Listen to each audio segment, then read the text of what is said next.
Sekilas tentang Sunan Ampel. Sunan Ampel atau Raden Rahmat adalah seorang putra paling tua dari Maulana Malik Ibrahim.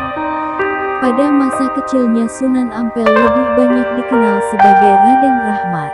Lalu Sunan Ampel lahir pada tahun 1401 di Campa serta diperkirakan tutup usia pada tahun 1841 di Demak.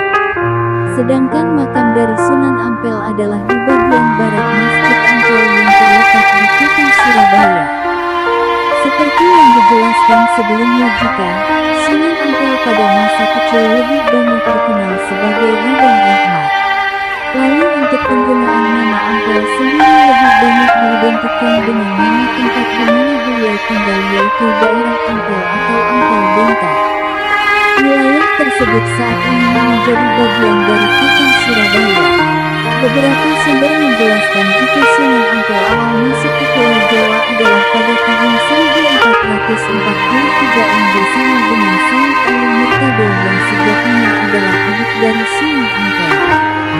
Sebelum masuk ke Pulau Jawa, Sunan Ampel dengan Said Ali Murtado berada di Palembang sekitar tahun 1440. Setelah berada di Palembang sekitar 3 tahun, mereka selanjutnya berada di daerah Gresik. Lalu pergi kembali ke wilayah Majapahit untuk menemui ibunya. Ibu dari Sunan Ampel adalah seorang putri dari Keturunan Dwarawati. Dwarawati sendiri menikah dengan seorang raja dari Majapahit bergelar Prabu Srikertajaya serta pemilik agama Hindu. Perjalanan hidup milik Sunan Ampel. Sunan Ampel atau Raden Rahmat adalah salah satu anggota dari 9 wali atau lebih banyak dikenal sebagai Wali Songo. Wali Songo sendiri adalah beberapa orang yang melakukan penyebaran ajaran agama Islam di wilayah Tanah Jawa. Sama seperti Sunan Maulana Malik Ibrahim, Sunan Ampel juga memiliki jasa yang begitu besar terhadap perkembangan ajaran Islam, khususnya di wilayah Tanah Jawa. Beberapa kalangan juga memiliki pendapat jika Sunan Ampel adalah bapak dari para wali. Hal ini tak lain karena Sunan Ampel mampu melahirkan para pendakwah nomor 1 di wilayah Tanah Jawa. Raden Rahmat merupakan nama asli dari Sunan Ampel.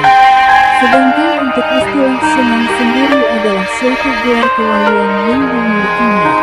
Lalu nama Ampel atau Ampel Benta lebih merujuk ke tempat di mana beliau tinggal, yaitu sebuah wilayah bernama Ampel yang saat ini berada di sebelah utara Kota Surabaya, Jawa Timur. Diperkirakan Sunan Ampel lahir pada tahun 1401 di Campa. Perlu diketahui juga jika para sejarawan sulit untuk menentukan di mana wilayah Campa. Hal ini karena belum adanya pernyataan tertulis yang menjelaskan wilayah Campa adalah berada di Malaka atau Kerajaan Jawa. Namun, ada juga yang yakin jika Campa adalah kata lain dari Genta dalam bahasa Aceh. Oleh karena itu Campa berada di wilayah Kerajaan Aceh. Sunan Ampel memiliki ayah bernama Sunan Maulana Malik Ibrahim. Sunan Maulana Malik Ibrahim sendiri memiliki nama lain sebagai Sunan Yusuf yang juga masih keturunan dari Syekh Jamaluddin Jamil Kubro, seorang ahli sunnah bermazhab Syafi'i. Syekh Jamaluddin adalah seorang ulama yang berasal dari Samarkand, Uzbekistan. Ibu dari Sunan Ampel adalah Dewi Chandrawulan. Dewi Chandrawulan juga masih menjadi saudara kandung dari Putri Dwarawati Murtiningrum yang juga merupakan ibu dari Raden Patah serta istri dari Prabu Brawijaya Kuning, seorang raja Majapahit. Selama perjalanan hidupnya, Sunan Ampel memiliki 2 istri, yaitu Dewi Karima dan Dewi Chandrawati. Ketika bersama dengan istri pertamanya Dewi Karima, Sunan Ampel memiliki 2 orang anak, yaitu Binar Kasih yang juga menjadi istri dari Raden Fatah. Raden Fatah adalah Sultan pertama dari Kerajaan Islam Demak Bintaro. Lalu anak keduanya adalah Dewi Murtasimah yang menjadi permaisuri dari Raden Paku atau Sunan Giri. Sedangkan ketika bersama dengan Dewi Chandrawati, Sunan Ampel dikaruniai 5 orang anak, yaitu Siti Syariah, Siti Hikmah, Siti Siak, Raden Maulana Makdum, Ibrahim atau Sunan Bonang, serta Syarifuddin atau Raden Kusim yang kemudian lebih banyak dikenal dengan sebutan Sunan Derajat. Pernikahan Sunan Ampel dengan seorang putri dari Adipati Tuban. Seperti yang dijelaskan sebelumnya, jika Sunan Ampel memiliki 2 orang istri, salah satunya adalah Dewi Cendrawati. Dilihat dari silsilahnya, Dewi Cendrawati sendiri merupakan seorang putri dari Adipati di wilayah Tuban saat itu. Ketika bersama dengan Dewi Cendrawati, Sunan Ampel memiliki beberapa putra dan putri. Salah satunya yang juga menjadi penerus dari Sunan Ampel adalah Sunan Bonang dan Sunan Derajat. Ketika Kesultanan Demak hendak didirikan, Sunan Ampel juga turut andil dalam proses lahirnya kerajaan Islam pertama di Tanah Jawa. Lalu Sunan Ampel juga menunjuk seorang murid dari beliau yaitu Raden Patah sebagai Sultan Demak pada tahun 1475. Perlu diketahui jika Raden Patah sendiri adalah putra dari Prabu Brawijaya kelima, seorang raja dari Majapahit. Sebuah wilayah bernama Ampel Bentang dengan kondisi berawa-rawa merupakan wilayah yang dihadiahkan oleh Raja Majapahit kepada Sunan Ampel. Ketika berada di wilayah tersebut, Sunan Ampel mendirikan dan mengembangkan pondok pesantren. Pada awalnya Sunan Ampel mengajak masyarakat di wilayah tersebut. Berlanjut hingga abad ke-15, pesantren yang didirikan oleh Sunan Ampel berhasil menjadi pusat pendidikan yang begitu memberikan pengaruh pada wilayah Nusantara, bahkan hingga ke mancanegara. Di antara semua santrinya ada beberapa santri yang mungkin banyak kita kenal saat ini adalah Sunan Giri dan Raden Patah, di mana para santri tersebut ditugaskan untuk melakukan dakwah ke berbagai macam pelosok wilayah Jawa dan Madura. Meski Sunan Ampel menganut fikih mazhab Hanafi, akan tetapi kepada para santrinya beliau memberikan pembelajaran yang begitu sederhana, khususnya pada pengenalan akidah serta ibadah. Sunan Ampel juga yang mengenalkan metode Maulana, di mana Maulana sendiri merujuk pada Muhmalim, Muhmandi, Muhmalim, Muhmadah, Muhmadah. Sedangkan jika diartikan ke dalam bahasa Indonesia adalah tidak berjudi, tidak minum minuman keras, tidak mencuri, tidak menggunakan narkotik, dan tidak berzina. Pengaruh Sunan Ampel terhadap kerajaan Majapahit. Dalam perjalanan hidupnya, Sunan Ampel juga memberikan pengaruh cukup kuat di kerajaan Majapahit. Meskipun bangsa Majapahit pada masa itu menolak untuk memeluk agama Islam, namun Sunan Ampel mendapatkan kebebasan dalam memberikan pembelajaran tentang agama Islam bagi masyarakat Majapahit, asalkan tidak memberikan pakaian apapun. Ketika berada di Majapahit, Sunan Ampel menikah dengan Wali Ageng Manila, seorang putri Pemenang Arya Bupati Tuban. Sejak saat itu, gelar pangeran dan raden melekat pada nama bukan dari Sunan Ampel. Bahkan Sunan Ampel juga diperlakukan layaknya keluarga kerajaan Majapahit serta semakin disegani oleh setiap orang yang ada di wilayah tersebut. Pada suatu waktu, Sunan Ampel melakukan perjalanan ke Ampel. Mulai dari Triwulan melewati desa Krian, Wonokromo hingga berlanjut ke desa Kembang Kuning. Pada setiap perjalanan yang dilakukannya, ia tak lupa untuk berdakwah. Bahkan Sunan Ampel juga membagi-bagikan kipas yang terbuat dari akar tumbuhan kepada penduduk sekitar. Agar bisa mendapatkan kipas tersebut, masyarakat hanya perlu mengucapkan syahadat. Dan sejak itu hingga berjalannya waktu, pengikut dari Sunan Ampel mulai bertambah banyak. Sebelum beliau tiba di wilayah Ampel, Sunan Ampel juga membangun langgar atau musola sederhana di wilayah Kembang Kuning. Wilayah Kembang Kuning ini berjarak sekitar 8 km dari daerah Ampel. Langgar tersebut selanjutnya berkembang menjadi besar, megah hingga mampu bertahan sampai saat ini. Untuk saat ini langgar tersebut memiliki nama Masjid Rahmat. Ketika Sunan Ampel berada di wilayah Ampel, langkah pertama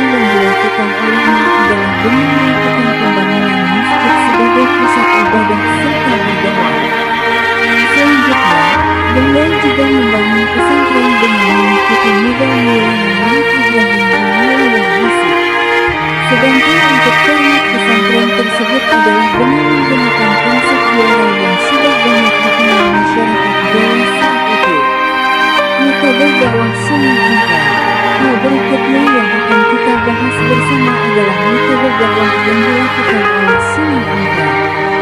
Metode dakwah yang ditempuh oleh Sunan Ampel terbilang cukup singkat dan cepat.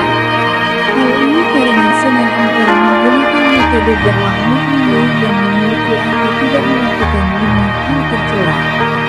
Adapun filsafat metode Muhyiddin milik Sunan Ampel adalah sebagai berikut ini. Muhyiddin yang memiliki arti tidak ingin berjudi. Muhyiddin yang memiliki arti tidak mau mabuk.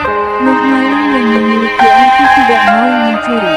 Muhyiddin yang memiliki arti tidak mau menghisap candi. Muhyiddin yang memiliki arti tidak mau melakukan zina. Selama perjalanan hidup serta dalam proses penyebaran agama Islam, Sunan Ampel dikenal sebagai pribadi yang begitu ketat terhadap adaptasi dengan lingkungan setempat. Cara yang ia terapkan adalah dengan menerima siapapun, baik itu dari kalangan bangsawan maupun rakyat biasa yang ingin melakukan pembelajaran kepada beliau pada sebuah pesantren. Dalam kehidupan pesantren walaupun Sunan Ampel memeluk mazhab Hanafiyah, akan tetap Sunan Ampel juga begitu toleran terhadap mazhab lainnya. Dengan memiliki rasa toleransi yang begitu tinggi menjadikan para muridnya berhasil mendapatkan cara pandang serta banyak pengikut. Peninggalan Sunan Ampel dalam proses penyebaran agama Islam di tanah Jawa, Sunan Ampel juga memberikan peninggalan bersejarah. Adanya peninggalan tersebut juga menjadi bukti adanya jejak penyebaran Islam di Nusantara. Lantas apa saja peninggalan sejarah dari Sunan Ampel? Berikut ini adalah penjelasan selengkapnya. 1. Masjid Sunan Ampel. Sunan Ampel merupakan sosok yang turut serta dalam penyebaran agama Islam di Nusantara.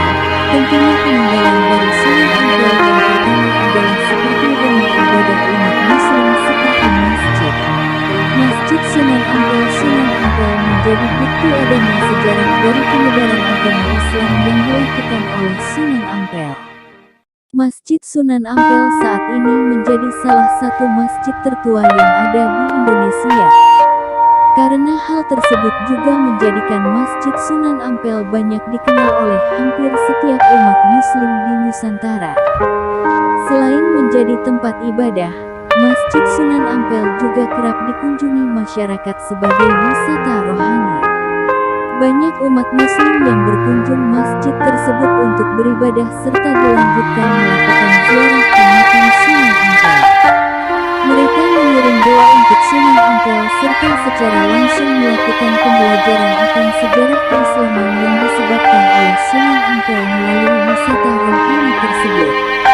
Sedangkan untuk ciri khas yang dimiliki oleh bangunan Masjid Sunan Ampel adalah seperti adanya arsitektur yang diadopsi gaya Jawa dan gaya Arab. Selain itu ada juga sentuhan Hindu-Buddha yang bisa dilihat dari arsitektur warna keemasan. Jika Anda berminat untuk mengunjungi Masjid Sunan Ampel, maka Anda bisa datang ke kota Surabaya atau lebih tepatnya di Kecamatan Semangkir, Desa Ampel, Jalan Ampel Suci nomor 45. 2. Masjid Rahmat Kembang Kuning. Bukan hanya Masjid Sunan Ampel saja, namun masih ada beberapa tempat ibadah lainnya yang merupakan peninggalan sejarah dari Sunan Ampel. Salah satunya adalah Masjid Rahmat Kembang Kuning. Keberadaan dari masjid ini juga menjadi bukti dari dakwah dan juga penyebaran ajaran agama Islam yang dilakukan oleh Sunan Ampel. Berbeda dari lokasi masjid pada umumnya, asalnya lokasi dari Masjid Rahmat berada di tengah kota. Sunan Ampel pada masa itu harus melakukan pembukaan lahan hutan agar dapat membangun masjid tersebut. Pada awalnya keberadaan Masjid Rahmat sama seperti majelis sederhana atau tempat menyembah ilmu. Namun Sunan Ampel juga membangun yang menjadi lebih baik agar bisa lebih layak untuk digunakan. 3. Masjid Jami Penyelam. Masjid peninggalan dari Sunan Ampel yang berikutnya adalah Masjid Jami Penyelam Surabaya. Diyakini jika keberadaan Masjid Jami Penyelam merupakan yang berdiri pertama kali di wilayah Surabaya. Akan tetapi, dibandingkan dengan dua masjid sebelumnya, Keberadaan dari Masjid Jami' Tengah kurang populer. Diperkirakan keberadaan dari masjid ini awal dibangun adalah pada waktu sekitar abad ke-15. 4. Kampung Arab. Peninggalan Sunan Ampel yang selanjutnya adalah Kampung Arab. Keberadaan dari Kampung Arab adalah bukti akan adanya jejak dakwah agama Islam yang dilakukan oleh Sunan Ampel. Kampung Arab lahir karena pada wilayah tersebut banyak penduduk setempat yang merupakan keturunan Arab. Sama dengan namanya, suasana Timur Tengah sangat ditawarkan oleh Kampung Arab. Banyak sentuhan bahasa Arab yang mudah ditemukan pada sudut kampung maupun yang nama toko setempat. Kampung Arab berada di sekitar Masjid Ampel. Jika Anda berkunjung ke Kampung Arab, Anda bisa mempelajari sejarah. Anda juga masih bisa berbelanja oleh-oleh khas daerah tersebut. Pasalnya banyak barang yang bisa dibeli dan cocok banget dijadikan sebagai oleh-oleh. Tentunya barang-barang tersebut memiliki corak khas Arab. Tentunya untuk mendapatkan barang tersebut tidak perlu datang ke wilayah Arab langsung karena Kampung Arab Surabaya sudah menyediakan oleh-oleh dengan ciri khas negara tersebut. 5. Makam Sunan Ampel. Sunan Ampel dikenal sebagai sosok alim, pintar, bijaksana serta bersahaja dimakamkan di wilayah Ampel Banten. Anda bisa berkunjung ke makam tersebut untuk berziarah sekaligus mempelajari jejak sejarah. Sunan Ampel menghabiskan masa hidupnya untuk melakukan dakwah dan tinggal di tanah dengan ukuran luas 12 hektar milik Raja Majapahit hingga akhirnya beliau wafat pada tahun 1481. Ia kemudian dimakamkan di area Masjid Ampel. Itulah ulasan mengenai beberapa peninggalan milik Sunan Ampel. Selain bisa untuk beribadah, Anda juga bisa sekaligus belajar sejarah akan